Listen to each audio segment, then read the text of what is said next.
Hola, hoy vamos a hablar de Perashat Vaishlach. En esta Perashá habla del encuentro famoso entre Jacob y su hermano Esab. Después de mucho tiempo de no verse, después de el conocido odio que le tenía Esab a Jacob por haber robado las verajot de su papá, se van a encontrar. Jacob ya venía con sus esposas, con sus hijos, y Esab, como dice la Perashá, venía también armado para la guerra, muy preparado para ir en contra de su hermano. Dicen nuestros jajamim que Jacob vino y se preparó con tres cosas para el encuentro con Esab. Primero que nada, lo más importante, la tefilá Kadosh Baruj Hu. Tefilá, Atzileni na, Hashem, por favor ayúdame. Miyad ají, miyad Esab, sálvame de mi hermano, de Esab. También se preparó mandándole un dorón, un regalo muy importante a su hermano, ganado y etcétera, etcétera. Y también se preparó para la guerra. Como sabemos, dividió los dos a su campamento en dos partes. ¿Para qué? Como una estrategia militar. Dicen nuestros jajamim que este encuentro que hubo entre Jacob y Esab es Maaseh Avot Siman Labanim. Dicen nuestros jajamim, todo lo que sucede en la Torah es como una raíz, es como una semilla, que la semilla tiene toda la información genética de todo ese árbol que va a durar durante cientos de años probablemente. Igual lo que está escrito en la Torah. El encuentro entre Jacob y Esab es una semilla que nos habla de cómo debemos de prepararnos para el encuentro con otras naciones en el mundo.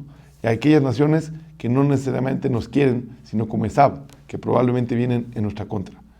Tres cosas hay que siempre preparar. Primero que nada, tefilá Kadosh Baruj Hu. Segundo, un regalo.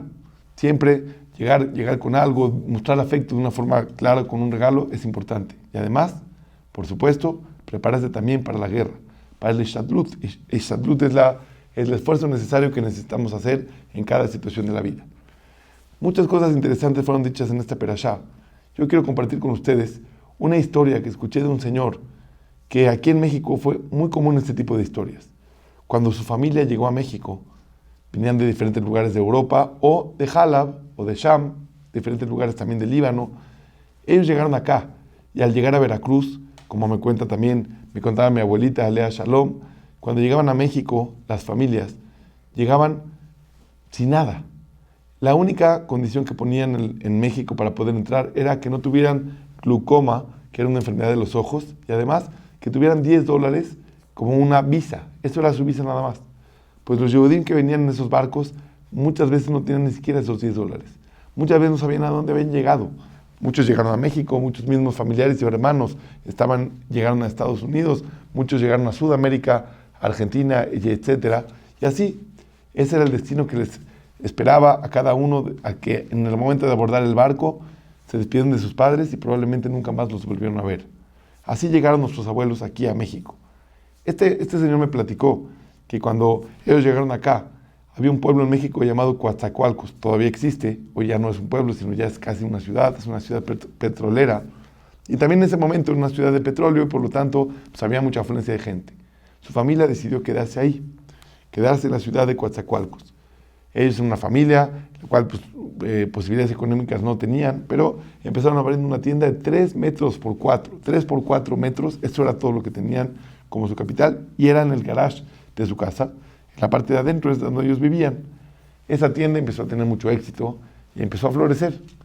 La verajada que puede llegar de cualquier manera, pero se enfrentaron con un problema. La gente en Coatzacoalcos no habían tenido contactos con judíos y muchas veces se dejan llevar por prejuicios. La gente de ahí no conocía a ningún judío y por supuesto tenían en la mente muchos prejuicios y por los cuales empezaron a sentir o a recibir muchos actos antisemitas. Por ejemplo, me contaba el señor que una vez por semana por lo menos ponían en la puerta de su tienda un puñal clavado con una nota diciendo: ustedes judíos sálganse de aquí. Y así, pero obviamente no tenían a dónde ir, posibilidades económicas tampoco tenían, entonces no había nada que hacer. Por lo tanto, se mantuvieron, los consejos de la gente que estaba a su alrededor era: bueno, pues entonces ¿para qué siguen siendo judíos? ¿Por qué no convertirse y ser como todos los del pueblo? De esa manera ya no van a recibir ningún tipo de acto. Y parecía lógico, y parecía la lógica ante todos los demás, pero los Yehudim de siempre tenemos todos un orgullo interno muy especial que nos dice de dónde venimos. Y por supuesto que eso no era opción. El Señor me contó que hasta los 17 años fue cuando sus padres lo mandaron aquí a México, a la ciudad, para que él pudiera aprender para su bar mitzvah. Cuando él veía las letras en hebreo, se reía. Decía, ¿cómo puede ser? ¿Qué es esto? ¿Qué idioma puede llegar a ser esto?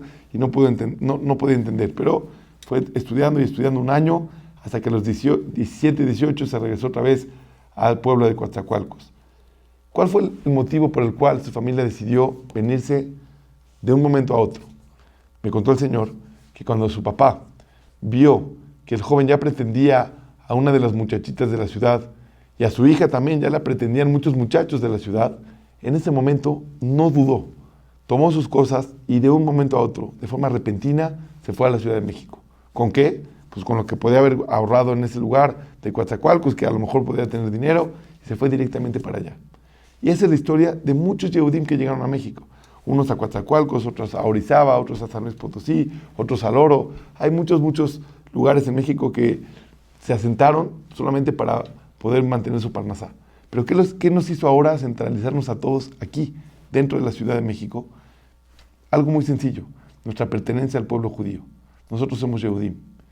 El Señor me contó que él nunca tuvo mucho contacto con la religión, pero esas fueron las palabras de él. Hashem me premió, porque ahora tengo un nieto que estudia para rabino y está ahorita en Eretz Israel. Así me dijo el Señor, es un premio que Hashem me dio en mi vida. Yo me puse a pensar y a analizar, qué triste que a veces, en los tiempos de antes, podemos ver muy claro ese orgullo que había en el corazón de todos los Yehudim, de ser Yehudim. Y hoy, desgraciadamente, ese orgullo ya no es igual, porque hoy por mucho menos dificultades, la persona estaría dispuesta a lo mejor a perder su judaísmo.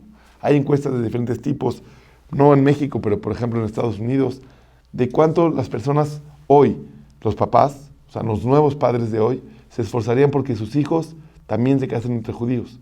Y los resultados son muy, muy tristes. Porque hoy ya no es una predilección, hoy ya no es algo importante para nadie. O no para nadie, no para muchos. A mí eso en lo personal me causa mucho dolor. Y ahí vamos a lo que pidió Jacob Avinu cuando se encontró con Esab. Y le dijo, Atzileni na, por favor, sálvame de mi hermano. Miyad ají, miyad Esab. Sálvame de mi hermano y de Esab. Es lo mismo. Miyad ají o miyad Esab es lo mismo. Sin embargo, dicen los jajamim, no. Él de aquí hizo una tefilá doble. Sálvame de mi hermano, por si viene como un hermano, con hermandad, con gusto, con cariño, a unirse a mí, sálvame de eso también. Yo no quiero llegar a ese sentido de asimilación y de unirme a él. No es una buena influencia para mí. Por favor, sálvame. Y también, Miyad Esab, si viene como mi odiador, también sálvame. Y la pregunta que yo les dejaría aquí en el tintero a lo mejor sería, ¿qué es peor? Cuando vienen en nuestra contra o cuando viene como nuestro hermano. En este caso, cuando viene como nuestro hermano, nos está costando muchísimo trabajo sacar adelante el orgullo de lo que significa ser Yehudi. Pero yo tengo que compartir con ustedes un concepto. Este es un concepto muy, muy interesante. Escuchamos de un asesor que ayuda a muchas empresas a vender, tanto empresas como a tiendas departamentales.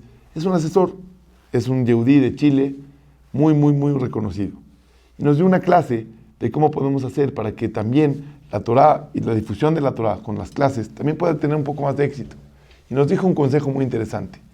Nos dijo, en los últimos tiempos se han hecho estudios que la gente hoy ya no compra cosas por las especificaciones técnicas que las cosas tienen. Por ejemplo, una persona va a comprar un coche. En tiempos de antes, la gente preguntaba, ¿cuántos caballos de fuerza tiene el motor? ¿Cuántos kilómetros por litro me puede dar ese motor? Quiero saber si es económico, cuánto cuestan los servicios, y etcétera. Muchas otras preguntas técnicas. Hoy, más del 90% de la gente ya no hace esas preguntas técnicas. Ya nada más quiere saber cuántos beneficios va a obtener de lo que va a comprar. La persona ya no revisa la tela del traje que se va a comprar, si es una buena tela, sino el traje está bonito, se ve bien, es una tienda de marca o que me da a mí un sentimiento de especial. En ese momento la persona decide comprar. Hace poco tiempo me fui a una agencia de coches y cuando voy llegando no tenía intenciones de comprar, solamente tenía que pasar ahí a recoger a alguien. Y voy entrando y me recibe un vendedor de la agencia. Me dice, bienvenido señor, disculpe, ¿qué coche tiene usted? Le dije, bueno, yo tengo un Accord Honda. Me dice, bueno, pásele por aquí, para usted tiene que subir de nivel. Y entonces le voy a enseñar a usted lo que usted se merece. En ese momento me hizo sentir tan bien que me enseñó el coche, me subí, etcétera, y estaba a punto de comprar y meterme en una deuda que ni siquiera hubiera podido pagar. ¿Pero por qué me lo vendió? Porque me hizo sentir especial, porque me hizo sentir muy bien. Y hoy, esa es la forma de venta, ese es el marketing que hoy existe en la gente. Nos contaba algunas historias también, por ejemplo, de los restaurantes, que es obvio que en la mente, cuando tú llegas a un restaurante y está lleno, directamente dices, este restaurante es bueno. Así se piensa. ¿Por qué? Probablemente tiene más gente, a lo mejor el horario. No. Cuando está lleno, directamente nuestra mente lo asocia con que cuando está lleno, es bueno, y entonces quiero yo también estar ahí, aunque tengan que esperar. Quiere decir, hoy estamos mucho más influenciados por el sentimiento que por la razón, que por el pensamiento. Por lo tanto, el contenido de las cosas hoy pasó a segundo plano. Es algo muy triste, pero real. Y sin embargo, esto en lo personal me dio una llave muy importante para poder transmitir a ustedes, y creo que es algo muy, muy, muy trascendente para todas las siguientes generaciones. Nuestro judaísmo está lleno de contenido, pero hoy no podemos vender contenido. El contenido de la Torah es excelente, es riquísimo, tiene todo, pero hoy ya no podemos salir a vender solamente el contenido, porque la gente entonces no nos lo va a comprar, ni nosotros mismos lo compramos, ni nuestros hijos tampoco. Hoy hay que salir a vender también las emociones. ¿Cuáles son los beneficios que a mí me da ser Yehudí? Sentir esos beneficios, sentir ese gusto de lo que significa estar cerquita de Akadosh Baruj Hu. Y eso es algo súper especial. No tiene ninguna relación con nada. Bueno, hay muchísimas cosas, principalmente el contenido de la Torah es increíble, es mágico, es excelente cuando una persona estudia. Pero el primer puente que hay que hacer entre la persona y hasta llegar al estudio de la Torah Kedoshá tiene que ser por medio de la parte del sentimiento. En tiempos de antes, ese orgullo que se tenía por ser Yehudí era el sentimiento total. Probablemente no tenían acceso a muchos libros de Torah, probablemente no tenían acceso a mucho estudio tampoco. Cuando llegaron a México tenían que trabajar, a veces hasta tenían que trabajar en Shabbat, era muy difícil. Pero en su corazón estaba la llama de lo que significa Ani Yehudí. Nosotros somos Yehudim. Y entonces es difícil, hay que tomar decisiones, claro. Y en base a que hay que tomar las decisiones, en base a nuestro judaísmo, porque eso estaba en nuestro corazón. Hoy las cosas han cambiado, pero tenemos que trabajar para lo mismo. Tenemos que meter en el corazón todo lo que hacemos. Tenemos que sentir la Torah de una forma diferente. Cuando la sientes y la vives de forma diferente, entonces también así la vas a poder transmitir. Así vamos a pasar la estafeta a la siguiente generación. Hoy lo tenemos que hacer por medio de las emociones. Por supuesto que también el contenido de la Torah es totalmente mágico. Pero ¿cómo descubrirlo si no hay una promoción, si no hay un link para poderse meter en ese contenido maravilloso que tenemos en la Torah Kedoshá? Ese link hoy en día se abre por medio del sentimiento. Yo le pido a Tefilá Kadosh Baruj Hu que nos dé el mérito y el zehut de poder luchar contra Esab. Hoy nuestro Esab son todos aquellos pueblos que hoy no vienen como enemigos, vienen como hermanos. Sin embargo, el Yehudí, nosotros como Yehudim, debemos de sentir un sentimiento de orgullo especial, por medio del cual mantener nuestro legado firme, mantenernos como esos responsables de representar a Kadosh Baruj Hu aquí en el mundo. Y ese es un trabajo muy grande que está en nuestras manos. Ese encuentro entre Jacob y Esab fue un encuentro internacionalmente reconocido, fue un encuentro que va a durar para todas las generaciones, y aprendamos de él para que a través de eso, Bezrat Hashem, hoy podamos seguir gritando Am Israel Chai. Shabbat Shalom.